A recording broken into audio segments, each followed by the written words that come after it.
السلام علیکم ورحمۃ اللہ وبرکاتہ۔ خوش آمدید۔ ہم عربی کے حوالے سے کورس کا آغاز کریں گے۔ ہمارا یہ کورس فنکشنل عربک صرف 2 سیمسٹروں کے اندر ویلڈ ہے، ایک تو بی ایس اکنامکس کے اندر 3rd سیمسٹر میں، اور ایک بی ایس فزکس کے اندر 4th سیمسٹر کے اندر۔ باقی جو طلباء ہیں ان کے لیے یہ کورس نہیں ہے، صرف بی ایس فزکس والے 4th سیمسٹر کے اندر عربی پڑھتے ہیں، اور بی ایس اکنامکس والے 3rd سیمسٹر کے اندر عربی کا یہ کورس پڑھتے ہیں۔ باقی طلباء سے معذرت ہے، وہ اپنا یہ سکرپٹ اسے کر دیں گے۔ عربی زبان کی تدریس ہمارا نہ صرف دینی تقاضا ہے بلکہ پاکستان کے شہریوں کے لیے قرآن و حدیث اور شریعت سے آگاہی کے لیے ایک آئینی ضرورت بھی ہے۔ ہرچند کہ ماضی میں عربی زبان کی تدریس کو سکولوں اور کالجوں میں لازمی اور اختیاری مضمون کی حیثیت سے بھی شامل نصاب پہلے کیا گیا تھا، اور جامعات کے اندر بھی اعلیٰ تعلیم و تحقیق کے لیے عربی زبان کی ضرورت کا رجحان بڑا ہے، لیکن جو فنکشنل عربک ہے یہ انتہائی اس لحاظ سے ضروری ہے کہ ہمارا روزگار کے حوالے سے، ملازمت کے حوالے سے، تجارت کے حوالے سے اسی وقت ہم بہتر طور پہ اپنا کام کر سکتے ہیں عرب ممالک کے ساتھ جب ہمارا جو ہے وہ عربی کے اندر تعلق زیادہ ہوگا۔ ہم فنکشنل عربک کو پڑھیں گے کہ بول چال کی عربی کیسی ہوتی ہے، آپس میں عربی میں کیسے بولتے ہیں، کیسے ان سے بات چیت کرتے ہیں، کیسے اپنی ضرورت کا اظہار کرتے ہیں، کیسے ان سے حال احوال پوچھتے ہیں، کیسے خریداری کرتے ہیں، کیسے راستے میں سفر کرتے ہیں، کیسے ایک دوسرے سے مختلف معاملات میں ہم بطور لینگویج کی اس کو کیسے استعمال کرتے ہیں۔ تو اس کے حوالے سے یہ کورس مختصر سا ہمارے نصاب میں شامل کیا گیا ہے۔ تو عربی زبان کے اندر عربی زبان کی اپنی بہت بڑی اہمیت ہے۔ ایک تو ہمارا سب سے بڑا دینی تقاضا ہے کہ ہم عربی کو سیکھیں، کہ اللہ کے آگے ہم جو اپنی نماز یا تسبیحات یا دعائیں اور مناجات کرتے ہیں، ہمیں پتہ ہونا چاہیے کہ ہم اللہ سے کیا کہہ رہے ہیں، اور ہمیں اگر عربی زبان کی شد بدھ ہوگی تو پھر ہم الفاظ کی ادائیگی کو بھی بہتر کر سکیں گے، ورنہ رٹے رٹائے الفاظ سے نہ آدمی ذاتی طور پہ اللہ کی طرف متوجہ ہوتا ہے، نہ ہی اسے کچھ پتہ چلتا ہے کہ میں نے اللہ سے کیا کہا ہے، میں نے اللہ کے آگے کیا درخواست کی ہے، میں نے اللہ کی حمد و ثنا میں کیا تسبیح پڑھی ہے۔ تو اس لیے جو ہے ہمیں دینی اعتبار سے بھی عربی زبان کی اہمیت کا احساس ہونا چاہیے۔ تو ہم اب آتے ہیں اپنے کتاب کی طرف۔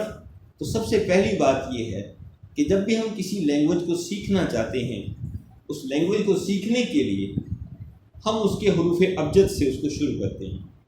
حروف ابجد سب سے بنیادی بات یہ ہے کہ عربی زبان کے کل حروف کتنے ہیں، کل حروف کتنے ہیں جنہیں حروف تہجی کہا جاتا ہے۔ تو عربی زبان کے اندر حروف تہجی 28 ہیں۔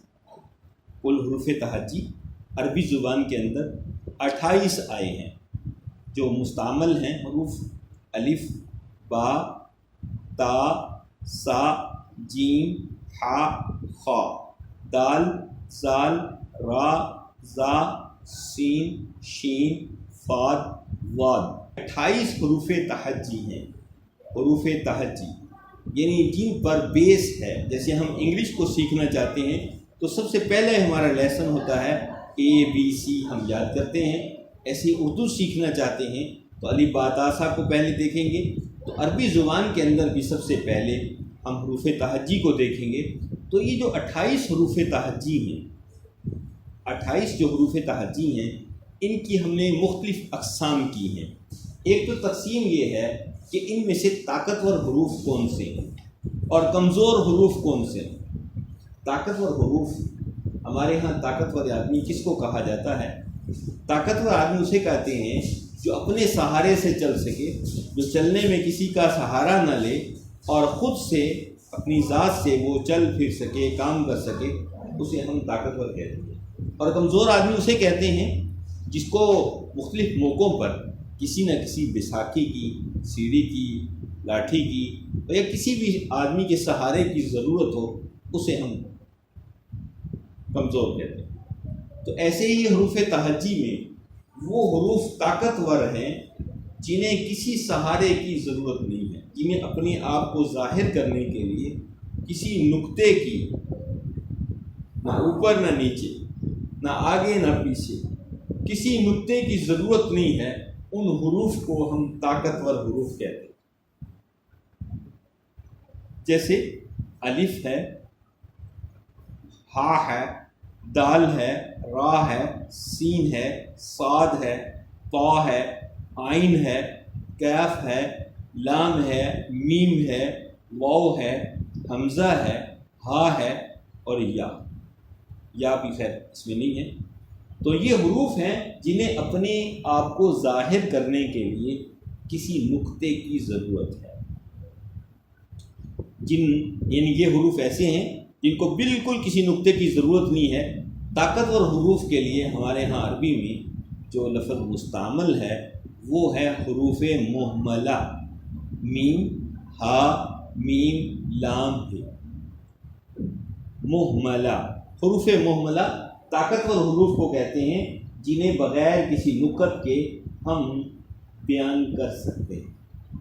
اور دوسرے اس کے متضاد ہیں حروف معجمہ، میم، عین، جیم، میم ہے۔ معجمہ کمزور حروف، معجمہ کمزور حروف، جیسے با کو ہم اس وقت ظاہر کر سکیں گے جب اس کے نیچے ایک نقطہ لگائیں گے، تا کے اوپر ہم 2 نقط لگائیں گے تب وہ تا کی پہچان بنے گا، سا کے اوپر ہم 3 نقط لگائیں گے تب جو ہے وہ اپنے آپ کو ظاہر کر سکے گا۔ جیم کے پیٹ میں ہم 1 نقط لکھیں گے اور خا کے سر کے اوپر ہم 1 نقط ڈالیں گے، زال کے اوپر 1 نقط ڈالیں گے، زا کے اوپر 1 نقط ڈالیں گے، شین کے اوپر 3 نقط ڈالیں گے، ضاد کے اوپر 1 نقط ڈالیں گے، زوئیں پر 1، قائن پر، فا پر اور قاف پر 2 نقط ڈالیں گے، نون کی پیٹ میں 1 نقط ڈالیں گے، تب یہ حروف، اور یا کے نیچے ہم 2 نقط لگائیں گے تب یہ حروف اپنے آپ کو ظاہر کر سکتے ہیں، ورنہ ظاہر ہی نہیں کر سکتے۔ تو ایسے حروف جنہیں نقط کے سہارے کی ضرورت ہے ان کو ہم کمزور حروف کہتے ہیں۔ تو حروف معجمہ اور حروف مہملہ، اللہ نے ہمیں جو کلمہ عطا فرمایا لا الہ الا اللہ 12 حروف، محمد الرسول اللہ 12 حروف۔ اب ان میں سے کسی جو بھی حروف استعمال ہوئے ہیں اس کلمہ میں، ان میں سے کسی پر کوئی نقط نہیں آتا۔ تو یہ کلمے کے حروف ہی اتنے طاقت والے ہیں، تو کلمہ اپنی حقیقت، کلمہ کتنا طاقت والا ہوگا جس کلمے کا ہر حرف طاقت والے حروف پر مشتمل ہے، کمزور حروف پر مشتمل نہیں ہے۔ تو ایک تقسیم ہم نے ان حروف تہجی کی یہ کی ہے کہ حروف مہملہ کون سے ہیں اور حروف معجمہ کون سے ہیں۔ مہملہ طاقتور حروف، معجمہ کمزور حروف، مہملہ جن پر نقط نہیں آتا، معجمہ جو نقط کے بغیر اپنا اظہار نہیں کر سکتے۔ تو حروف تہجی کی یہ ایک قسم ہے۔ دوسری حروف تہجی کی یہ قسم ہے کہ حروف تہجی میں 2 قسم کے حروف ہیں۔ یہ حروف تہجی 28 کے 28 جو ہیں یہ 2 قسم کے ہیں۔ ایک ہیں حروف شمسی اور دوسرے ہیں حروف قمری۔ حروف شمسی ان حروف کو کہا جاتا ہے جب ان کو معرفہ بنانے کے لیے الف لام شروع میں لگایا جائے۔ جب بھی ہم کسی لفظ کو معرفہ بنانا چاہتے ہیں تو ایک عام سا اس کا اصول ہے کہ اس کے شروع میں الف لام لگا دیا جائے تو وہ نکرہ جو ہے وہ معرفہ بن جائے گا۔ تو اگر اس کا پہلا حرف جو ہے وہ لام کی آواز نہ دے اور پہلا حرف مشدد پڑھا جائے، الف لام کے بعد جو پہلا حرف آ رہا ہے وہ شد کے ساتھ پڑھا جائے اور لام اپنی آواز نہ دے، الف کے بعد صرف وہی لفظ پڑھا جائے اور اس کو شد کے ساتھ پڑھا جائے، اور لام اپنی آواز نہ دے، لام اس کے اندر ضم ہو جائے، اپنی حرکت کو ظاہر نہ کر سکے، تو ان حروف کو حروف شمسی کہتے ہیں۔ مثال کے طور پر تمر ہے، تمر تمر کہتے ہیں کھجور کو، ثمر کہتے ہیں پھل کو۔ اگر ہم اس کے شروع میں الف لام داخل کریں، التمر، لام کہاں چلا گیا؟ تا کے اندر ضم ہو گیا، اور تا 2 دفعہ پڑھا جا رہا ہے، التمر۔ کیوں؟ اس لیے کہ جس حرف کے اوپر شد آئے وہ حرف 2 مرتبہ پڑھا جاتا ہے، ایک دفعہ ساکن اور دوسری دفعہ حرکت کے ساتھ، زبر کی حرکت ہے یا زیر کی یا پیش کی، اس حرکت کے ساتھ پڑھا جائے گا۔ صبر ہے، الصبر، اب سواد 2 دفعہ پڑھا جا رہا۔ نہر، النہر، النہر، رب، را کے ساتھ، الرب، اب یہ را 2 دفعہ پڑھا جا رہا ہے۔ تو ایسے حروف جب ان کے شروع میں الف لام آئے اور لام پڑھنے میں نہ آئے، بلکہ جو آنے والا اصل لفظ کا جو پہلا حرف ہے وہ مشدد ہو جائے، شد والا ہو جائے، تو ان حروف کو ہم حروف شمسی کہتے ہیں۔ تو عربی زبان کے اندر 14 حروف شمسی ہیں۔ کون کون سے؟ تا، سا، دال، زال، را، زا، سین، شین، صاد، غاد، طا، زا، لام، نون، یہ 14 حروف شمسی کہلاتے ہیں۔ ایک بات یہ میں مزید بھی واضح کر دوں کہ جب بھی ہم کسی حرف کے شروع میں، کسی لفظ کے شروع میں الف لام لے کر آئیں گے معرفہ بنانے کے لیے، تو اس کے آخر میں جو تنوین ہوگی، تنوین کس کو کہتے ہیں؟ 2 زبر کو، 2 زیر کو، 2 پیش کو۔ تنوین کا لغوی معنی ہے نون کی آواز پیدا کرنا، نون کی آواز پیدا کرنا۔ تو جب بھی تنوین ہوگی آخر میں، تو الف لام کے آنے سے وہ تنوین ختم ہو جائے گی۔ 2 زبریں ہیں، 1 زبر رہ جائے گی، 2 زیریں ہیں، 1 زیر رہ جائے گی، 2 پیشیں ہیں، 1 پیش رہ جائے گی، تو تنوین ختم ہو جائے گی۔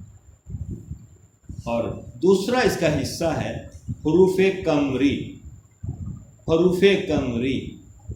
اب حروف قمری وہ حروف ہیں جب ان کے شروع میں الف لام آئے تو لام اپنی الگ سے آواز دے اور پہلے حرف میں ضم نہ ہو۔ لام تعریف داخل ہو تو لام پڑھا جائے اور پہلے حرف کے اندر ضم نہ ہو، اس کو کہتے ہیں حروف قمری۔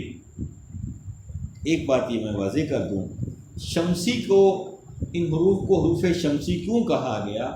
اس لیے کہ خود شمس ایسا لفظ ہے، شمس سورج، کہ جب اس کے شروع میں الف لام لایا جاتا ہے تو وہاں پر بھی وہ اپنا لام کی آواز نہیں دیتا، پہلے حرف کے اندر ضم ہو جاتا ہے۔ تو اس لیے ان سارے حروف کو حروف شمسی کہا گیا جن کے اندر شمس والا معاملہ چلتا ہے۔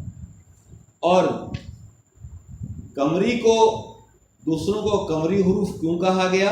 اس لیے کہ خود قمر، چاند، اس کے شروع میں جب الف لام داخل کیا جاتا ہے تو لام اپنی الگ سے آواز دیتا ہے، اس کے اندر ضم نہیں ہوتا، اس لیے ایسے سارے حروف جن کے اندر یہی معاملہ ہو ان کو بھی حروف قمری کہا گیا۔ اب یہ کون کون سے حروف ہیں جو حروف قمری ہیں؟ ان میں پہلا الف ہے، پھر با ہے، پھر جیم ہے، پھر ہا ہے، پھر خا ہے، پھر عین ہے، پھر غائن ہے، پھر فا ہے، پھر قاف ہے، پھر کاف ہے، پھر میم ہے، پھر واو ہے، پھر ہا ہے اور پھر یا۔ یہ بھی 14 حروف ہیں۔ اب ہم دیکھیں گے کہ ہماری جو کتاب ہے اس کا آپ کے سامنے سکرین پر بات دکھا رہے ہوں گے یہ فنکشنل عربک کی کتاب ہے جو ہمارے کورس میں شامل ہے. اس کو جو ہمارے یہاں اویلیبل ہے یہ کورس وہ حافظ ڈاکٹر عبدالرحیم فیض شعبہ عربی کے پروفیسر ہیں. ان کی کاوشوں سے یہ مارکیٹ کے اندر دستیاب ہے یہ کتاب، اور اس کا یہ صفحہ ہے جس کے اوپر یہ ساری مشق دی ہوئی ہے. ایسے یہ نہیں ہے کہ ہم کسی پر اکتفا کریں، بلکہ ہم ایسے اور بہت سارے الفاظ کو جب دیکھیں گے قرآن کریم کے اندر، احادیث کے اندر، تو یہ بات نظر آئے گی کہ جہاں جہاں اس حرف سے کوئی بھی حرف تعدی شروع ہوا ہے، کوئی بھی لفظ شروع ہوا ہے اس حرف تعدی سے، تو جب اس کی شروع میں الف آیا ہے تو یہی حرکت ان کے اوپر بھی ظاہر ہوئی. تو عربی زبان کو پڑھتے ہوئے ہمیں یہ دیکھنا ہوگا کہ جب بھی ہم کوئی عربی کا لفظ پڑھتے ہیں تو اس کے شروع میں اگر الف آئے گا تو دو باتیں ہمارے سامنے ہوں. ایک یہ دیکھیں گے کہ اگر وہ شمسی ہے تو لام اپنی آواز نہیں دے گا، ضم ہو جائے گا، اور اگر وہ قمری ہے تو لام اپنی الگ سے آواز دے گا، ضم نہیں ہوگا. یہ بات تو ہمیں سب کچھ کلیئر ہونا چاہیے، اور اس کی نئی نئی مثالیں جو ہم دیکھتے رہیں. تو حروف کی یہ تقسیم ہے، حروف تہجی کی یہ ہم نے دو قسم کی تقسیمیں بتائیں. ایک حروف مہملہ ہے اور دوسرے حروف معجمہ ہے. اور اسی طرح انہی حروف کو دوبارہ سے ہم نے تقسیم کیا تو حروف شمسی ہیں اور حروف قمری. البتہ مختلف اور علوم کے لوگوں نے انہی حروف کو الگ الگ مزید بھی کیا ہے. کسی کو حروف حنکی کہا، کسی کو کلکلا والے حروف کہا. جب ہم قرأت کو سیکھنے کی کوشش کرتے ہیں تو ہمیں یہ بات بتائی جاتی ہے کہ ان حروف کی ادائیگی کیا کیا ہے اور ان کی کون کون سی کیٹیگریز ہیں الفاظ کو پڑھنے کے اعتبار سے. تو یہ ہمارا جو ہے کورس کے اعتبار سے ہمیں صرف یہی دو باتیں یاد کرنی ہے، ذہن نشین کرنی ہے کہ حروف کی یہ کون کون سی تقسیم ہے. اس کے ساتھ ہی میں یہ بات بتاؤں گا کہ ہماری کتاب کا جو پہلا سبق ہے حجرۃ الدراسہ، اس کو بھی ہم ساتھ ساتھ اسٹڈی کریں گے. حجرۃ الدراسہ، پڑھائی کا کمرہ. حجرہ کہتے ہیں کمرے کو، غرفہ کہتے ہیں کمرے کو، اور دراسہ اسٹڈی، پڑھائی. داراسہ یا درسو پڑھنا، دراستاً اسی سے مصدر بنے گا، اور دراستاً پڑھائی، مصدر بھی بنا اس سے. تو حجرۃ الدراسہ، پڑھائی کا کمرہ. اب آپ اگر اس پر غور کریں گے تو یہ بات آپ کے سامنے آئے گی کہ حجرہ کے شروع میں الف لام نہیں آ رہا، جبکہ دراسہ کے شروع میں الف لام آ رہا ہے. حجرہ کے تا کے اوپر آخر میں جو تا ہے اس کے اوپر پیش ہے. دراسہ اس کی تا کے نیچے زیر. اب یہ کیا وجہ ہے کہ ایک پر پیش آئے دوسرے کے نیچے زیر آئے؟ تو یہ کیا مسئلہ ہے؟ تو یہ ہم مرکبات کے ضمن میں یہ پڑھیں گے کہ کون کون سے مرکبات ہیں اور ان کی کون کون سی شیپس ہیں. تو آج کے پہلے سبق میں کتاب میں ہمارے یہاں عربی کے اندر یہ بات طے شدہ ہے کہ جب کوئی بھی ایسی حرکت کسی حرف کے اوپر نہ ہو تو تقاضا کرے کہ یہاں اعراب کیا آنا چاہیے.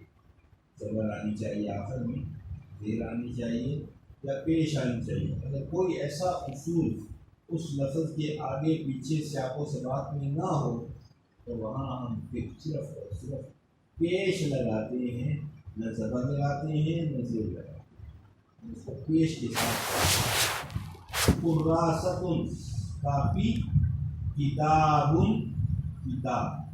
قراستن کاپی، کتابن کتاب. اب ان دونوں حروف کو، دونوں الفاظ کو ہم ملائیں گے. قراستن و کتابن، کاپی اور کتاب، کاپی اور کتاب. اب یہ دونوں حروف کے درمیان میں ہم کیا لے کے آئے؟ واو. یہ واو کیا ہے؟ یہ حرف حروف عاطفہ میں سے ہے. حروف عاطفہ حروف عطفی، مرکب عطفی، حروف عاطفہ ان حروف کو کہتے ہیں جو دو اسما کو کسی حرف عطف کے ذریعے آپس میں ملا دیتے ہیں، انہیں حروف عاطفہ کہتے ہیں جو کسی دو اسما کو آپس میں ملا دیں۔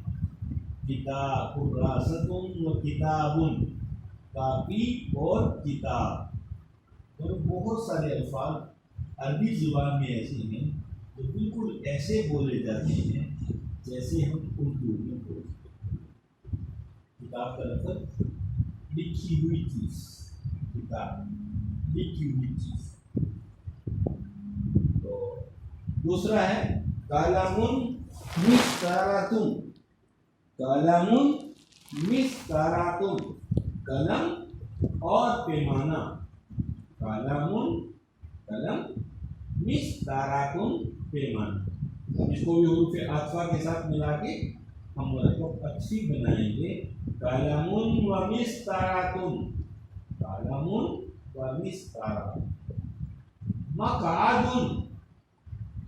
مقعد، اب یہ اگر ہم حروف کے اوپر غور کریں، حروف کے اوپر ہم غور کریں تو بہت سارے حروف عربی اور اردو کے ایک جیسے کتاب اردو میں بھی مستعمل ہے، قلم اردو میں بھی مستعمل ہے، مسطرۃ اگر ہم اس کی میم اور تا آخری ختم کر دیں تو پیچھے رہ جائے گا سطر، سطر کہتے ہیں لکیر کو، مسطرۃ لکیر لگانے والا یعنی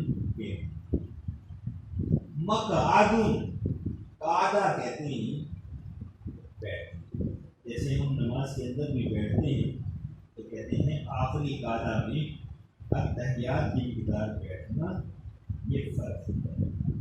آخری قعدہ میں التحیات جتنی دیر میں پڑھی جاتی ہے یہ نماز کے فرائض ہیں، لیکن التحیات کا پڑھنا یہ واجب ہے۔ آخری بات تو بات قعدے کی، قعدہ قاف عین دال، مقعد جس چیز پر بیٹھا جائے، جس چیز پر، اب آپ کسی میں بیٹھے ہیں بینچ، تو بیٹھنے والی چیز بینچ۔ مکتب، اب کاتابہ کتاب، کتاب کہتے ہیں لکھی ہوئی چیز کو، کاتابہ لکھنا، مکتب جس پر لکھا جائے، اسی پہ لکھ کے رکھ کے لکھتے ہیں ایسے۔ مقعد مکتب، مقعد مکتب بینچ اور ڈیسک۔ حقیبہ، حقیبۃ، حقیبۃ کہتے ہیں بیگ۔ تبشورہ، تبشورہ یا تباشی چاک، حقیبۃ و تبشورۃ بیگ اور چاک۔ کرسی، کرسی، مساحت بٹانے والی چیز، دستر۔ کرسی مساحت، کرسی اور ربڑ، دستر، دستر۔ مبرات، ربڑ، بطاقت کارڈ، ربڑ اور بطاقت۔ اب ان میں اگر ہم یہ دیکھیں ان حروف کے الفاظ میں سے مرکب کون سے ہیں، مؤنث کون سے ہیں، اگر آپ دیکھیں گے تو آپ کہیں گے کیسے پتہ چلے گا کہ کون سا لفظ جو ہے مرکب ہے، مذکر ہے، اور کون سا مؤنث ہے۔ تو یہ بات کریں، ایک اصول آپ کو بتا دیتے ہیں کہ مؤنث کی بنیادی طور پر تین نشانی، صرف ایک نشانی میں وہاں بتانا چاہوں گا تاکہ ایک ایک کر کے بات آپ کو جائے۔ تو ایک نشانی یہ ہے کہ جس حرف کے آخر میں تا ہوتا، ساتھ ملی ہوئی تا، تو تین شکلیں ہوتی ہیں تا کی، ایک ہوتی ہے گولتا، ایک ہوتی ہے ساتھ ملی ہوئی تا، اور تیسری ہوتی ہے لمبی تا۔ تو اگر گول تا آ جائے یا ساتھ ملی ہوئی تا آ جائے، اس تا کو کہتے ہیں تائے مربوطہ، ملی ہوئی تا۔ مربوط ربط سے مربوط، ملی ہوئی تا۔ تو ایک مؤنث کی نشانی ہے تائے مربوطہ، ملی ہوئی تا۔ اگر ہم ان حروف میں سے دیکھیں تو ہمیں ایسی تا کہاں کہاں نظر آئے؟ قراستن تا ہے، مستاراتن یہ معنی تا ہے، حقیبتن بیگ، تبشورتن چاک، مساحتن مبراتن ربڑ۔ تو یہ بطاقتن کارڈ۔ تو یہ حروف جو ہیں جن کے آخر میں تا آ رہی ہے یہ سارے کے سارے مؤنث ہیں، اور باقی سارے جن کے اندر یہ تا نہیں ہے وہ سارے حروف مذکر ہیں۔ اب یہ مذکر اور مؤنث کی پہچان کیوں ضروری ہے؟ اس لیے تاکہ آپ پٹھان نہ بنیں۔ پٹھان عام طور پر مذکر کو مؤنث بنا دیتے ہیں، مؤنث کو مذکر بولتے ہیں۔ تو آگے اس لیے آپ کو یہ واضح کر رہا ہوں تاکہ آپ پٹھان نہ بنیں۔ اور ایک پٹھان جو ایک موقع پر کہہ رہا تھا، حضور علیہ السلام آئی اور عائشہ کھڑا ہو گیا۔ تو یہ پٹھانوں کے انداز میں آپ نے عربی نہیں سیکھی کہ اہل لغت کی طرح آپ نے عربی کو بولنا چاہتے ہیں۔ تو مذکر کی یہ پہچان ہے کہ جس کے آخر میں مؤنث کی کوئی نشانی نہ ہو، وہ مؤنث کے لیے استعمال نہ کیا جاتا ہو، تو وہ مذکر ہوتا ہے۔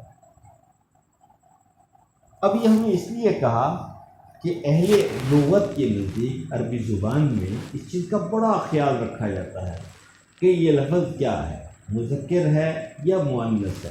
اب آپ اس کے نیچے سوالات کا انداز دیکھیں گے تو جب بھی وہ کسی مذکر کی طرف اشارہ کرے گا تو وہاں کہے گا ہاذا، ما ہاذا، یہ کیا ہے، واٹ از دس، ما ہاذا، یہ کیا ہے۔ اور اگر وہ مؤنث کی طرف اشارہ کرے گا تو پھر کہے گا ما ہاذیہ، یہ مؤنث کیا ہے، یہ کیا ہے، کہ اشارہ اس کی مؤنث کی طرف ہے۔ ایسے ہی قریب کی چیز کی طرف اشارہ کرنا ہو تو ہاذا، اور قریب کی مؤنث کی طرف اشارہ کرنا ہو تو ہاذیہ۔ لیکن اگر وہ چیز دور ہے اور اس کی طرف اشارہ کر رہے ہیں تو اگر وہ مذکر ہے تو کہیں گے ذالکا، اور اگر وہ دور ہے اور مؤنث ہے تو پھر ہم کہیں گے تلکا، تلکا، ما ہاذا، ما ہاذیہ، ما ذالکا، ما تلکا۔ اب یہ اس کی ہم جواب تلاش کرتے ہیں، کوئی سا بھی جواب ان کے ساتھ دیا جا سکتا ہے۔ اصول میں نے بتا دیا، ھذا کتاب، ھذا مقعد، ھذا مکتب، ھذا کرسی، کہہ سکتے ہیں۔ ما ذالکا، ذالکا قلم، ذالکا کتاب، ذالکا مقعد، ذالکا مکتب، ذالکا کرسی۔ اگر وہ کہے ما ھذیہ تو پھر ہم مؤنث والی چیزیں بولیں گے، ھذیہ کراست، ھذیہ مسطرۃ، ھذیہ حقیبۃ، ھذیہ تبشورۃ، ھذیہ مساحۃ، ھذیہ بطاقۃ، ھذیہ مبرات۔ اگر وہ ہم سے پوچھے ما تلکا، وہ کیا ہے، تو ہم کہیں گے تلکا کراست، تلکا مستارۃ، تلکا حقیبۃ، تلکا تبشورۃ، تلکا مساحۃ، تلکا مبرات، تلکا بطاقۃ۔ تو تلکا اور ذالکا کا استعمال ہم نے سیکھا ہے، اور اس میں ہم نے چند ایک الفاظ کچھ عربی کے اور کچھ اردو کے ان کو ہم نے دیکھا، اور پھر ان دونوں کو آپس میں حرف عاطفہ واو کے ساتھ ملایا۔ تو ان مرکبات کو ہم مرکب عطفی کہیں گے۔ مرکب عطفی۔ مرکب عطفی کی ایک بڑی خوبصورت بات یہ ہے کہ جو اعراب ایک پہ ہوتا ہے وہی اعراب اگلے پہ منتقل کیا جاتا ہے، جو پچھلے حرف پہ اعراب آیا ہے وہی اگلے پہ منتقل کیا جائے گا، اعراب چینج نہیں ہوگا۔ اب عام طور پر اکثر طلباء سمجھتے ہیں کہ اعراب کیا ہوتا ہے۔ ہم عام طور پر کسی بھی حرف کی حرکت کو اعراب سمجھتے ہیں۔ بنیادی طور پر ایک ہیں حرکات اور ایک ہیں اعراب۔ حرکات کہتے ہیں کوئی لفظ ہمارے سامنے آئے، اس لفظ کے پہلے حرف پر کیا آئے گا؟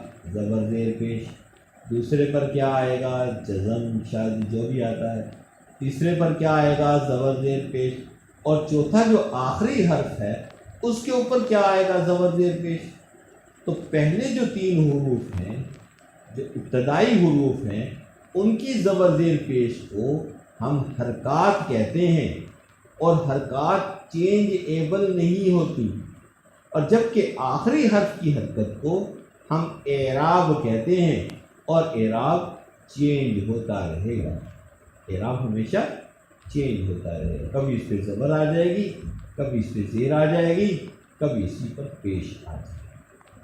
تو اعراب چینجیبل ہوتا ہے، چینج ہوتا رہتا ہے، تبدیل ہوتا رہتا ہے، جبکہ وہ تبدیل نہیں ہوتا۔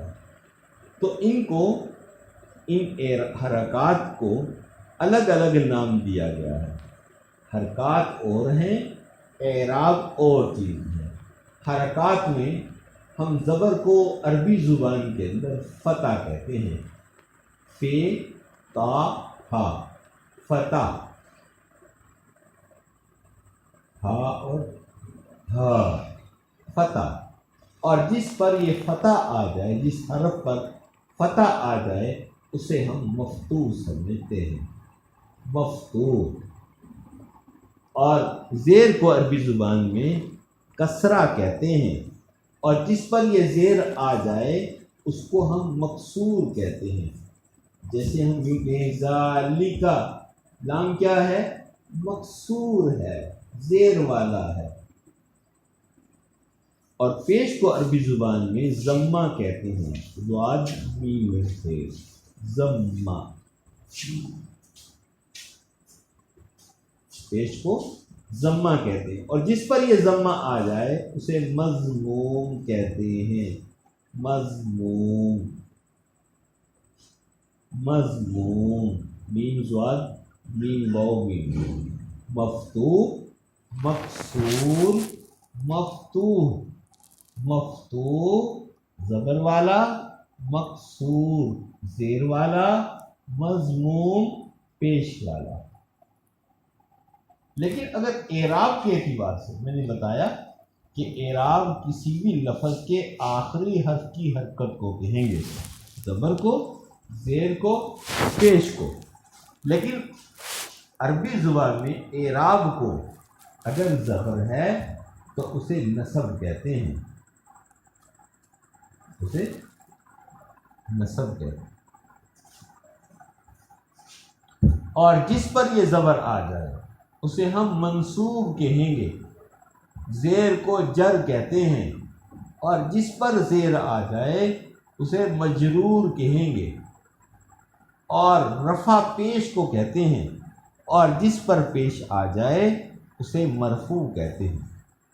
تو یہ ہمیں کلیئر ہونا چاہیے کہ صبر والا منصوب، زیر والا مجرور، پیش والا مضموم، اور پیش والا مرفوع، پیش والا مرفوع۔ تو یہ حرکات اور اعراب الگ الگ ہیں، حرکات اور ہیں، اعراب اور چیز ہے۔ یہ بات ہمیں کلیئر کرنی ہے۔ اللہ ہم سب کا حامی ناصر ہو، اور ہم سب کو اپنے حفظ و امان میں رکھے۔